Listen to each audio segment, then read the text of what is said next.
Quedó listo el aumento para el 2026. Mediante los decretos 1469 y 1470, este gobierno ya nos comunicó que básicamente para el 2026 el aumento en el salario mínimo mensual legal vigente será de 23%. Sí, señores, 23%, porcentaje que no se había dado nunca en Colombia. Y es que si no conocemos la historia del salario mínimo en Colombia, te invito para que veas muy rápidamente este cuadro donde te voy a mostrar cuál ha sido el comportamiento de este salario mínimo a través de los años desde el 2001.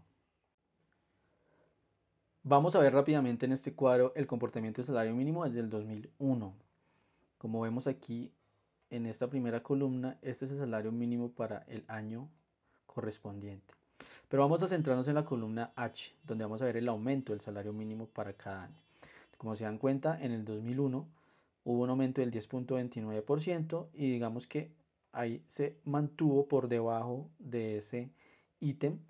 Por ejemplo, aquí para el 2009 7.69, fue bajando, luego subí aquí en el 2012 a un 5.89, pero realmente nunca pues aumentó más allá de ese 10.29% que se dio en el 2001. Ese es el gobierno de Pastrana, para recordarlo. ¿Qué pasó acá? Ya en el 2022 encontramos que hay un aumento del 10.07, muy parecido al del 2001. Y ese aumento, pues ese es el último aumento pues, que se da en el gobierno de Duque. Y luego entramos ya a los últimos años donde vemos aumentos del 16, 12, 11 y este aumento que es realmente pues con mucha diferencia al resto de los años el aumento más drástico que hemos tenido en Colombia.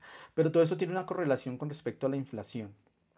Si ustedes se dan cuenta acá y vamos a verlo, todos los aumentos se hacían teniendo muy en cuenta el cierre de la inflación del año inmediatamente anterior. Es decir, para este 2001, por ejemplo, el aumento fue del 10.29%, sin embargo, para el 2000 la inflación cerró en 8.75 el año. Y eso quiere decir que el aumento, la diferencia entre el aumento que se dio y el cierre de la inflación es de 1.54 por arriba en el aumento para el salario mínimo. Y así si lo vemos se va comportando todos los años. Es decir, por ejemplo aquí en el 2006 hay un aumento del 2.12, digamos que hasta este momento era el más alto, luego vuelve y baja, vuelve y baja, vuelve y baja, vuelve y baja, vuelve y sube a un 2.16 para el 2012, aquí vuelve y baja, un 2.30 para el 2014, vuelve y baja, baja, pero siempre muy controlado, siempre muy no arriba de un 2.5. Ya para el 2019 vemos que se pasa al 3.23, hasta este momento el más alto que hemos visto en esta relación, y vuelve y baja acá y ya aquí aumenta. En el 2022 aumenta con el último aumento del gobierno de Duque, donde pasa un 4.45. ¿Y qué pasa acá en adelante? Entonces, Petro o este gobierno pues decide aumentar en el 2023 apenas un 3.3 con respecto a la inflación, luego se controla el 2024 también ahí muy cerca, sube un poco más en el 2025 y llegamos finalmente a un aumento de 18 puntos, bastante considerable este aumento de 18 puntos con respecto a la inflación con que cerró el año 2025, que fue el 5.20%. 18 puntos por arriba de el cierre de la inflación anual 2025. Bueno, esto se convierte en un reto gigante para los empresarios. ¿Por qué? Digamos que esto conlleva a que obviamente los costos de mano de obra se aumenten, por ende pues las empresas van a tener que empezar a revisar obviamente sus presupuestos, van a tener que probablemente rehacer los presupuestos porque realmente no creo que nadie haya metido dentro de sus presupuestos para el 2026 un aumento de un salario mínimo del 23%.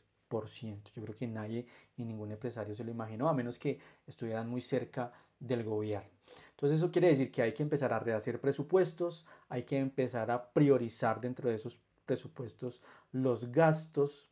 también hay que empezar a revisar las bandas salariales o las brechas de salario, ya que esas personas que antes gozaban de cierta diferencia con respecto al salario mínimo, probablemente para este año esa diferencia se acortó o probablemente no, se acortó, y claro, eso conlleva a que las brechas salariales en esas bases pues es muy inferior. Y esto pues genera que obviamente se tengan que revisar esas bandas salariales, se van a tener que hacer reestructuración, digamos, de toda la parte de compensación. Las empresas van a tener que pensar más en compensación flexible, beneficios no salariales, y lo más desafortunado que probablemente va a pasar en algunas organizaciones es que sí, obviamente, se va a dar probablemente una reducción de personal. Y es que es obvio, ¿por qué? Porque pues si sube la mano de obra de alguna manera hay que controlar esos gastos que aumentan. Probablemente algunas organizaciones van a trasladar ese costo a los bienes o a los servicios que entregan, pero para muchas no va a ser suficiente y probablemente van a tener que pensar en hacer una reducción de personal, más aún cuando sepamos, o más bien recordemos que para el 2026 en julio las empresas que aún no se han acogido a las 42 horas van a tener que hacerlo. Las que hoy están en 44, a partir del 15 de julio van a tener que llegar otra vez, o otra vez no, van a tener que llegar a las 42 horas semanales, lo cual también aumenta el costo de la hora trabajada.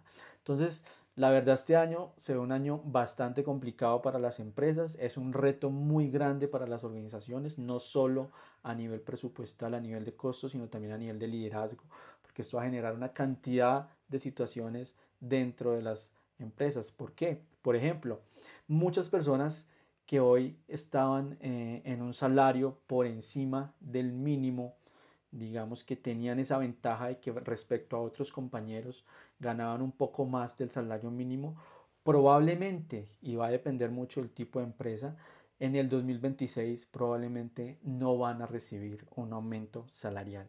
Y es que eso puede pasar, más para las empresas, digamos, pequeñas o medianas y pequeñas, donde el impacto pues es mucho más grande porque obviamente sus ingresos y sus ventas pues no son tan grandes como las de otras empresas.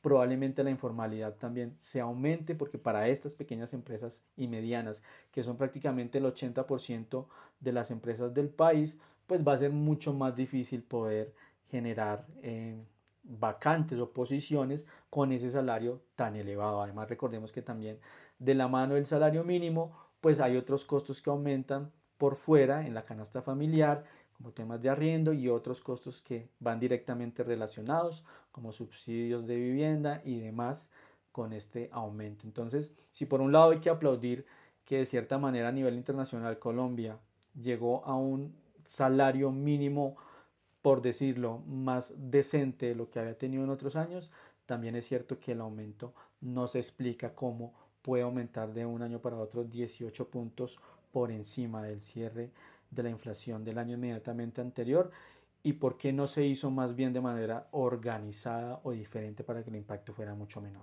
Entonces aquí hay mucho que ver, mucho que discutir, pero la realidad es que para el 2026, un año muy retador para las empresas, y más que nunca tienen que empezar a trabajar de manera inmediata cómo sopesar y cómo llevar este sobrecosto que se viene para las organizaciones.